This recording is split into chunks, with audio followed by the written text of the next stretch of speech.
Gunatanvitam Sajivam Sadvaitam Savatutam Parichanasahitam Krishna Chaitanya Devam Shri Radha Krishna Padam Shahantam Lalalita Shri Vishakhanvitam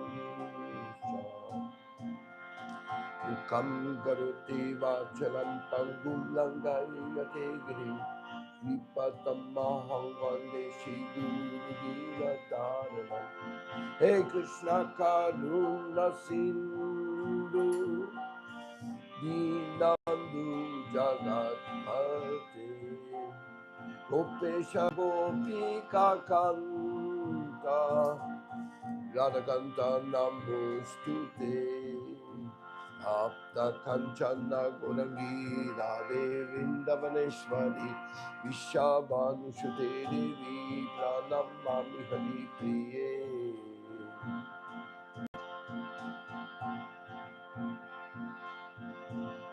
Sri Krishna Chaitanya Prabhu Nityananda Veda Gadada Shiva Sari Gaur Bhaktavinda Sri Krishna Chaitanya Prabhu Nityananda Shri Veda Gadada Sari Gaur Bhaktavinda Sri Krishna Chaitanya Prabhu Nityananda Yadvaita Gadada Shiva Sari Gaur Bhaktavinda Shri Krishna Chaitanya Prabhu Nityananda Shri Advaita Gadada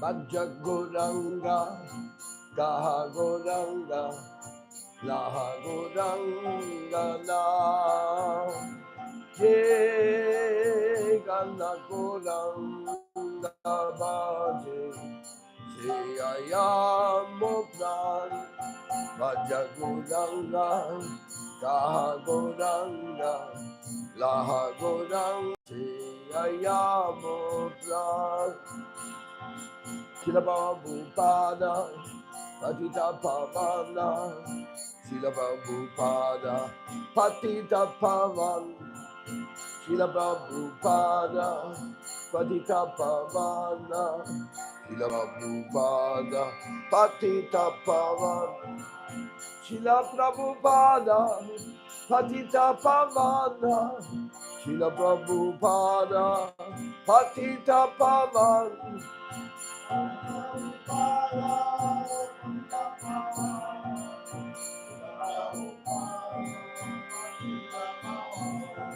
Jaya Radha Jaya Krishna Jaya Vrindavan Sri Govinda Gopinath Madana Mohan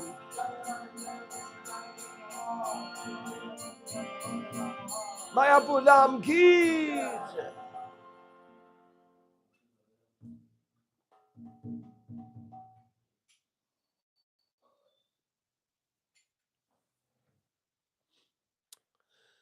Today I will speak on a subject which is called Vaishnava titles. It's a very interesting subject because by speaking about it, we will see how the Vaishnavas see themselves, how the Vaishnavas see it in relation to the Guru or their worshipable and important personalities, and also in the light of Siddhanta. There's different titles which we have come across over the years. The most important one is Srila Prabhupada, because the guidance of Bhaktivinoda Thakur, Bhaktisiddhanta Saraswati Thakur Prabhupada practically ignited the great Vaishnava renewal. It was a great renewal because at that time, Vaishnavism was not that well known and not that well respected. due to several circumstances of the past, which I don't even have the historical information in detail, so I cannot dwell upon it, nor is it necessary, because Vaishnavas means the devotees of Lord Vishnu, and they have been existing since time immemorial. And there's always been kind of the two parties, the Devas and the Asuras, and they're always in some kind of conflict. So the Devas, they're the devotees, as it says, Deva. The devotion is there of the Supreme Lord. Therefore, we have Mahadeva, the greatest of the Devas, is Lord Shiva, but he is a devotee of Krishna, Rama. So even at that level, there seems to be some kind of conception and conflict and competition. That's why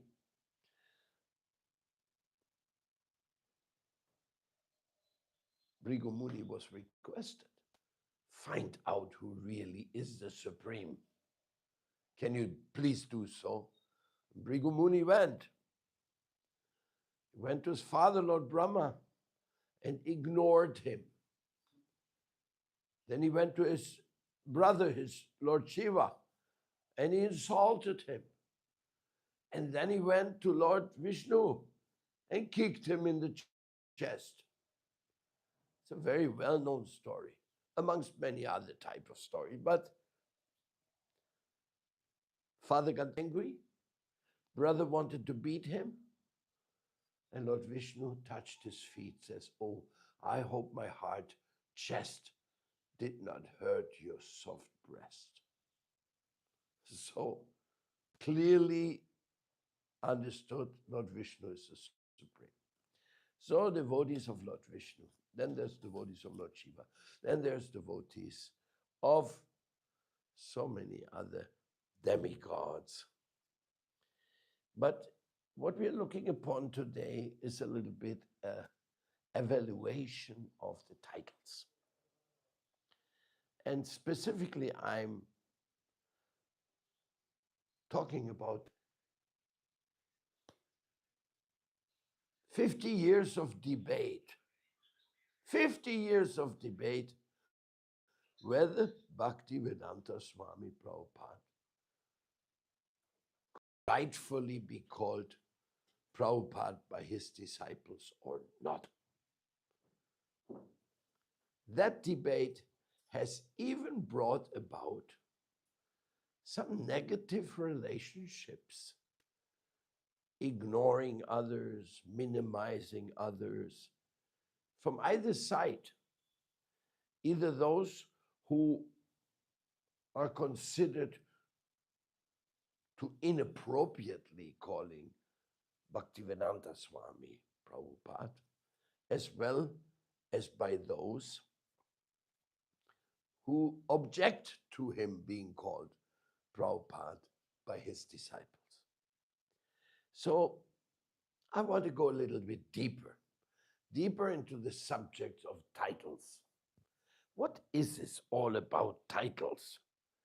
Why do we honor a Vaishnava with titles? We just came from Sri Chaitanya Gaudiya Math, where they were giving certain titles to certain devotees who were doing extraordinary service for the Math. Seva Vikram and other titles of recognition. Also, we have seen that the spiritual masters generally are called by their disciples certain titles such as Gurudev, or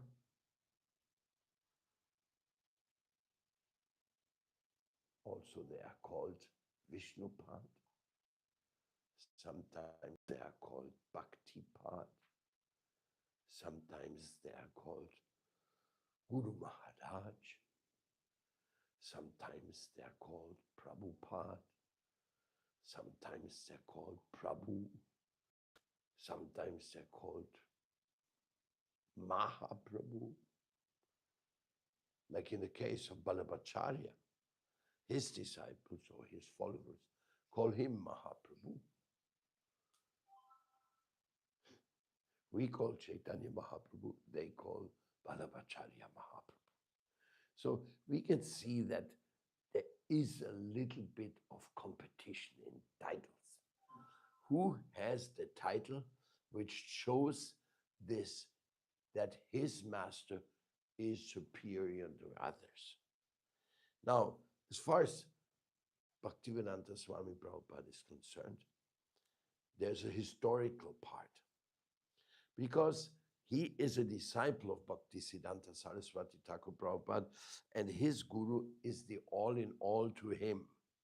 So he has given his entire life to the sweet will of his Guru Deva Srila Prabhupada Bhaktisiddhanta Saraswati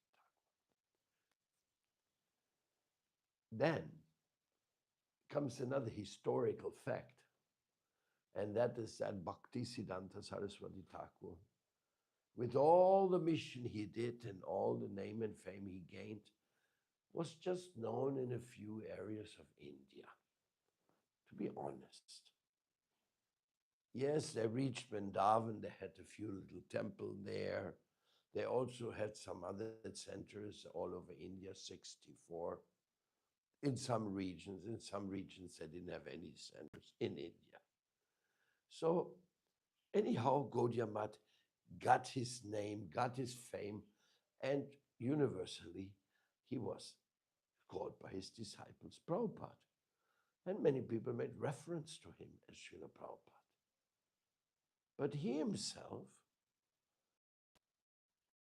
he signed the visitor book of the king of Mysore as Patraraj, servant of Patraraj of the Vaishnava Association.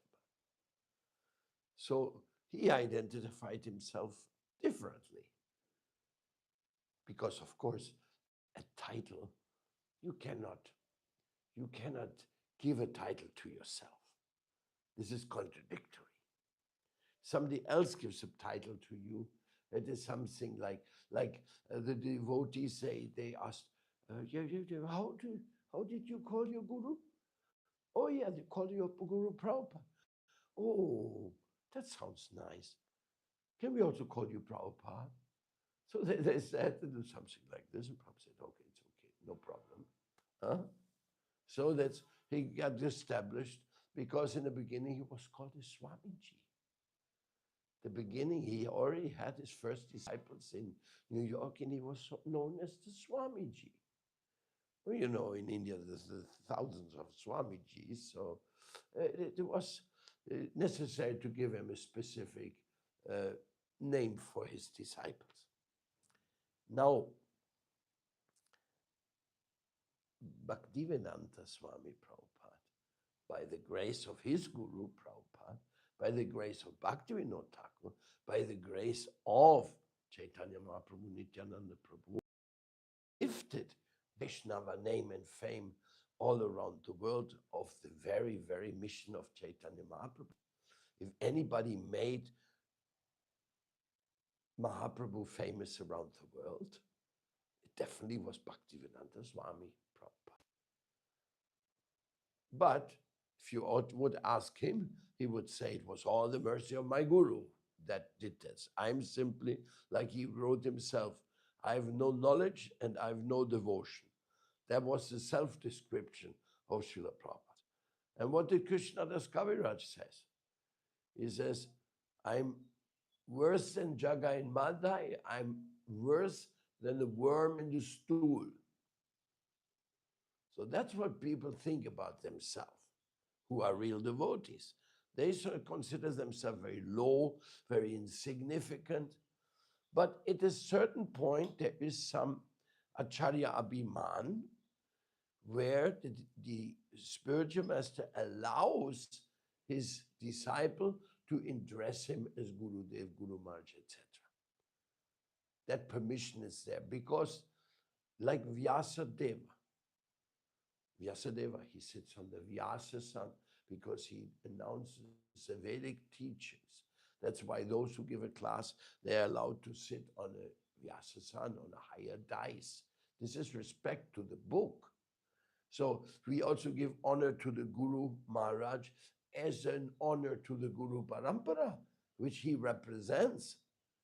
It's not that he, hey, I'm bigger than my godbrother. No, he will not. As a matter of fact, whenever godbrothers together, they sit on the same level. Or sometimes somebody insists on sitting lower than the others, then the others object. They say, no, no, no, you come up here, you sit with us. So this sitting tradition and all that's another issue. But titles are simply an expression of love and submission. Therefore, titles are never obligations. You cannot be obliged to speak a certain title of somebody. This is not happen.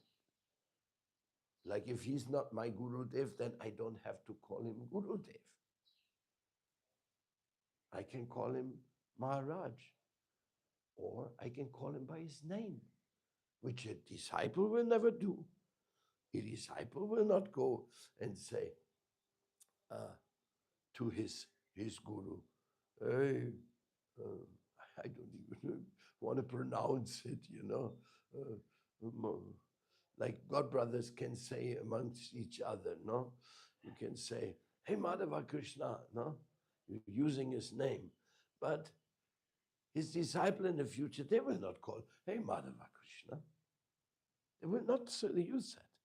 But when you write about somebody, for example, you can write, and then there was a discussion on the philosophy, and the devotees gave different opinion. Madhava Krishna said this and this. Then Vishwanath Chakravarti, he had a different opinion. He said something else.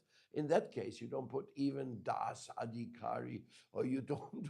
And we see Prabhupada writes in his books, Jiva Goswami said this, Rupa Goswami said that. There's no title at all.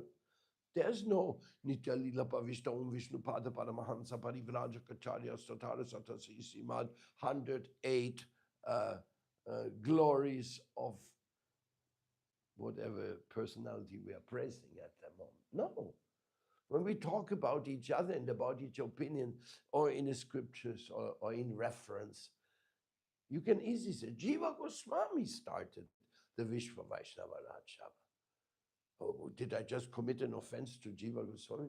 Because I didn't say Srila Jiva Goswami Prabhupada, who was also known as Prabhupada, at least as I have understood. No, I said, but because there is no competition at that moment. Jiva Goswami is Jiva Goswami. He stands out on his own. He doesn't need any title.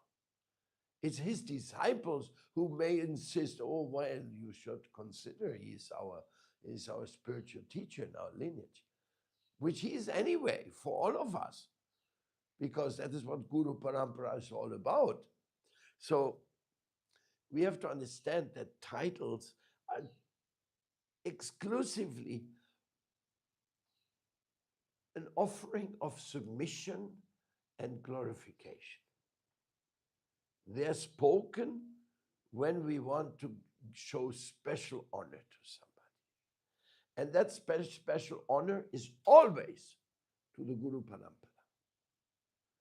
In other words, Guru Tattva is the representing of Srila Vyasadeva. So therefore the honor is given to the higher up. So if I say Bhaktivedanta Swami Prabhupada, I'm also giving the honor to his higher up.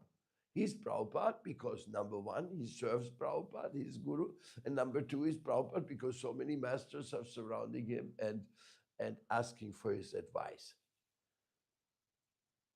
But that is also, I know that Srila Bhakti Rakshita Maharaj, he was one of the disciples of Bhaktisiddhanta Saraswati who was requested advice by many of his godbrothers over the years after the departure of Bhaktisiddhanta Saraswati Thakur Prabhupada.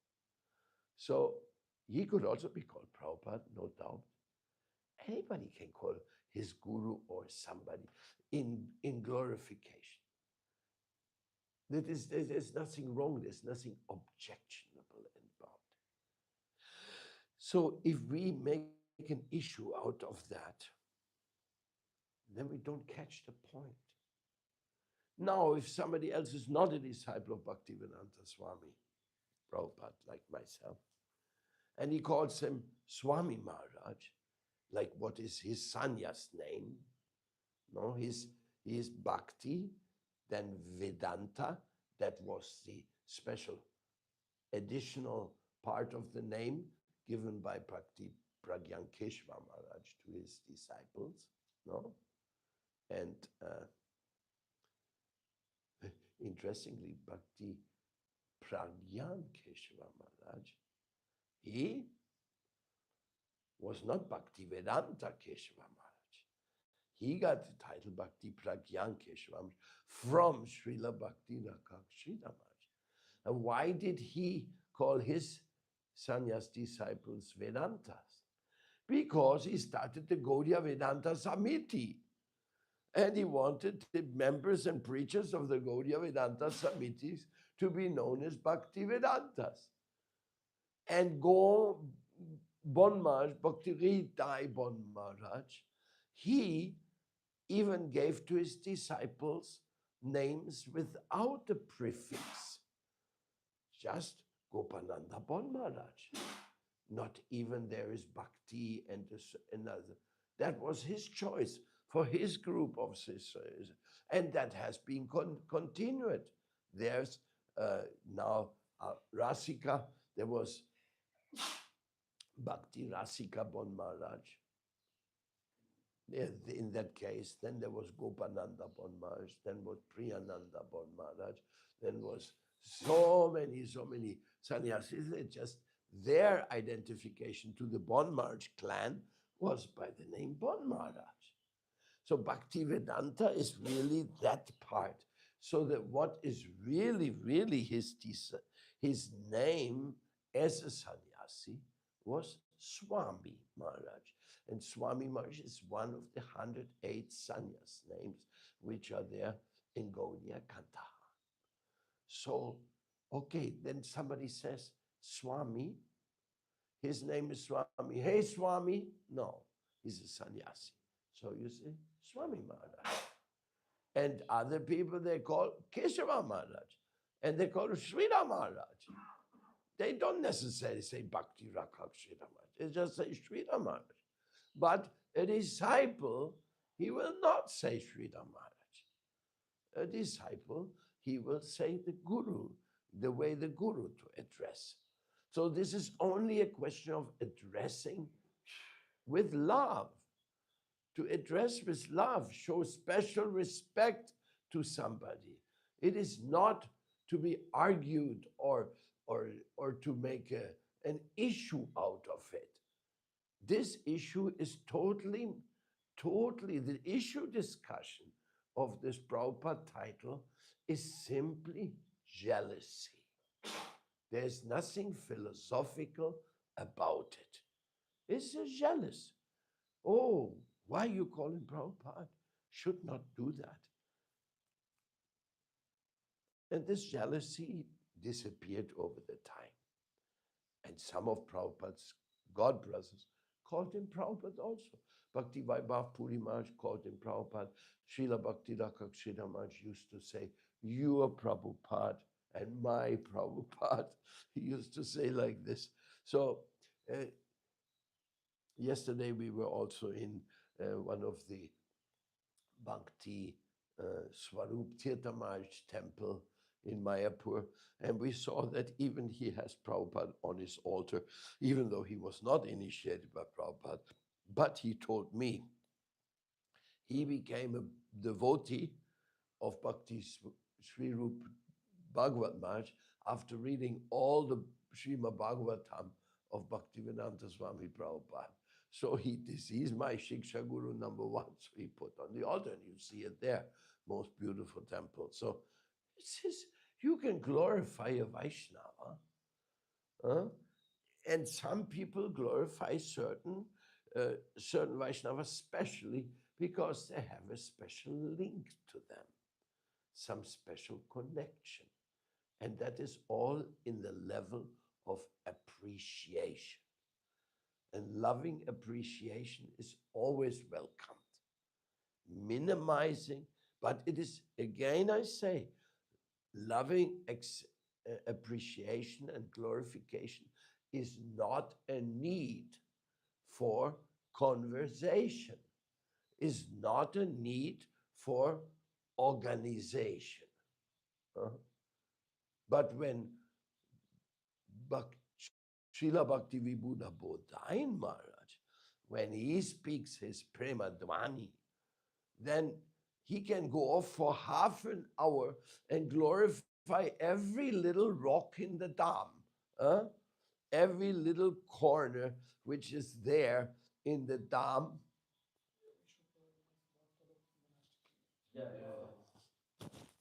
Like every rock, I mean every Govardhan Shila, or he worships all the Gopesh, all the different variety of kshetrapals in the dam, or he glorifies the holy places of the past times, or he glorifies all the Guru Varga. I mean, he has such a memory, it's admirable. So this is wonderful. Yeah, you can glorify. And there's no obligation. You don't have to do it this way, that way. Just like some people call the devotees, the spiritual master, his divine grace. And that is what? His divine grace, you mean his divine grace? Divine grace is God. God has divine grace. Yes. And God's grace comes through the Guru to us. Therefore, Guru is his divine grace. In Christianity, they say his holiness. Okay, he's holy. Of course, devotee, all devotees are holy. That's why we call them Prabhu. Prabhu means master, more than holy. You're not only holy, but you're my master. So we are taught to respect each other. We are taught to appreciate each other. We are taught to love each other, but we are never taught to minimize each other and to criticize each other for your disciple offering a bigger garland to you. Like we see sometimes there is the garland competition. The bigger the garland, then you're a bigger guru. The bigger the Vyasa-san, bigger guru. No. Srila Bhakti Rakshita Maharaj said it very clear. In our philosophy, there's no mini guru, mega guru, or giga guru, or some. No. Guru means representative of Guru Tattva. Who speaks the truth, he is guru. Who is being utilized as an instrument, whatever he may have realized personally, and whatever comes through him to you, that is all the rights are reserved to the Supreme. There's so many examples. The extreme one is Bilva Mangala Thakur, who gives all the respect to Chintamani, a prostitute, because she, with her commentary, awoke in him the realization, I'm on the wrong path. I should go to Vrindavan. She said to him, if you would be so eager to go get back to Krishna as you're eager to enjoy my body, then you would already be a pure devotee. And that shocked him, like smashed him. Pure devotee? Just I'm lusting after a lady's body so much that I'm going to undergo so many difficulties. So she's my guru. He puts her in his book, in his Krishna Karunamrita, puts my Guru Deva Chintamani. So we have to see the transcendental aspect of Guru Tattva. We have to understand the titles that have no importance except for expressing your love, for showing your special regard. So the disciples say, your divine grace was so merciful and you accepted me as your disciple. That means God's divine grace acted through you to accept me. So I'm seeing the divine grace. Can you imagine you say something? Hello, and who are you? Oh, I am my divine grace. Uh, that is not. And therefore, some devotees, some sannyasis, they make that mistake. When I've seen visiting cards where they say, Bhakti so-and-so Maharaj. No, Maharaj is a title, it's not your name. You cannot put on your card your title. In the material world you do, you put the PhD there, no? Doctor.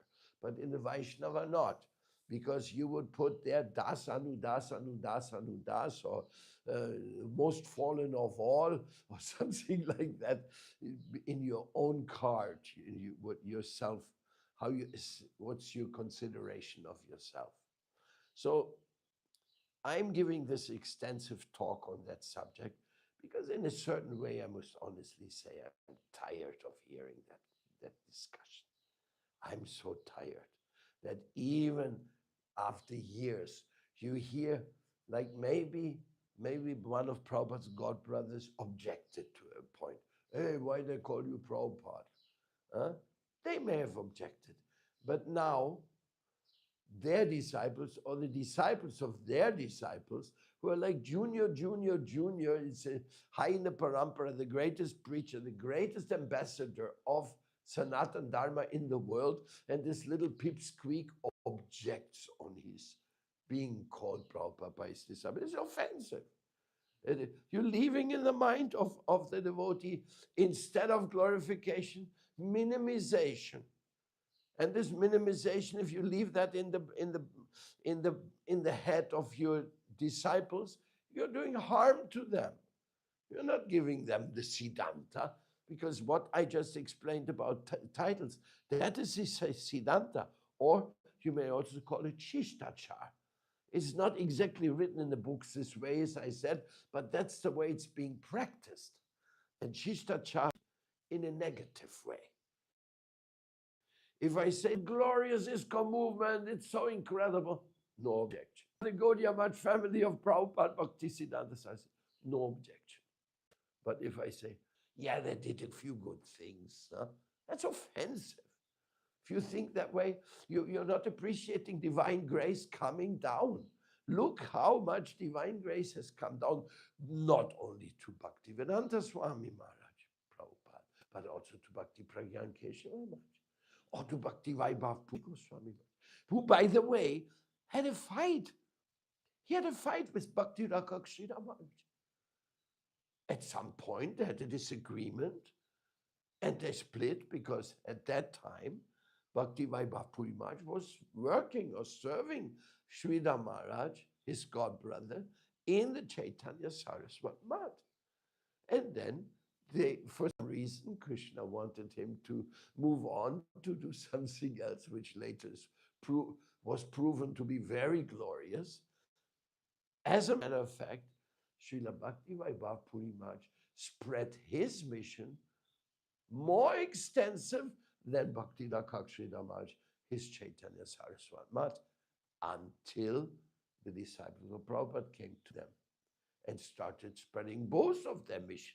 Practically, the mission of Bhakti Pragyan Keshava Maharaj or Bhakti Vedanta Narayan Maharaj, that was spread by Prabhupada's disciples. More than anybody else, they did this incredible impulse, producing the most beautiful books. That was all the training they got in ISKCON, how to make beautiful books.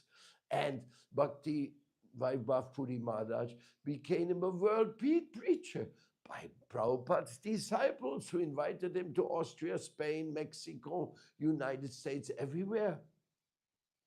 And Bhakti Pramod Puri Goswami also. His importance came when all the devotees from the world came. He became the president of World Vaishnava Association. And then all of a sudden he had temples everywhere. I mean, it is so obvious. Bhakti Rakshita Maharaj, after the devotees came from all over the world, then all of a sudden he opened temple in Vrindavan, in Jagannath Puri, and in many places in the world, and his books were translated into so many languages. Of course, they're the best books imaginable. So sweet, sweet contributions of Vaishnava teachings. But Vaishnava teachings are very deep when somebody submissively receives them with a proper attitude and gets inspired to serve the purpose of that message. Then it served the purpose. Otherwise, like I know one person, I will not mention his name, he wrote books against other Vaishnavas. And he was not appreciated. His contribution, even though he became an acharya and was an important person, that's why I'm not mentioning his name, but he wrote in books against other acharyas, and everybody objected. Everybody went like, bad taste. You don't write anything against other acharyas. You don't speak anything against them. It's not your position. So these are the subjects of love and appreciation. And this movement is not an institution. Nobody signs a paper when he gets initiation, nor when he's getting second initiation. You may sign a paper when you put as a trustee of a organization to protect the properties. There you may sign paper, but it's for the legality. But otherwise, there is not the Vaishnava tradition is a spiritual succession, the cyclic succession, which is free of institutional restrictions. And Srila Jiva Goswami, he pointed out to take initiation in an ecclesiastical system is not recommended. But what does that mean? Well, first of all, we have to understand what means ecclesiastical. Ecclesiastical means church hierarchy. It means institution. Whatever is established in the bylaws of an institution, that are the ecclesiastical rules. They're not the Vaishnava etiquette. So this is something very important to understand. Therefore, I'm also offering these words to the Vishwa Vaishnava Rajsabha, to all the members who are now and coming in the future.